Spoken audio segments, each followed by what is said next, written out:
At least 3 people were killed in an airstrike carried out by United States and Israeli forces on Iran's Black Mountain, according to a report by Al Jazeera, citing Iranian state media. The attack marks a further escalation in the already volatile regional situation.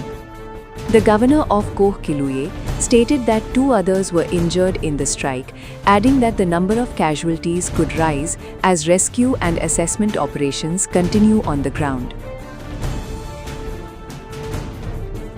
In a statement to the Tasneem news agency, the governor described the aftermath of the strike as critical, noting that authorities are still working to determine the full extent of the damage.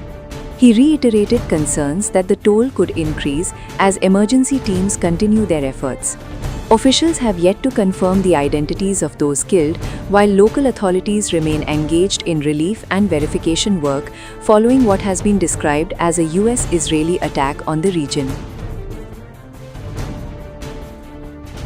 In a separate development, CNN reported that Iranian tribesmen opened fire on American helicopters during a search mission for a missing crew member after a fighter jet was downed over Iran.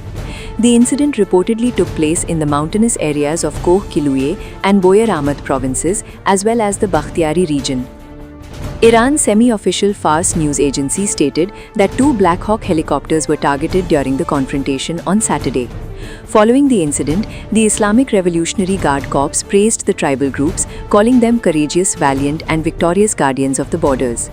Authorities have reportedly announced financial rewards for information leading to the capture of the missing individual. Meanwhile, the IRGC has highlighted a newly developed aerial defense system, claiming it was used to down the jet and target the helicopters.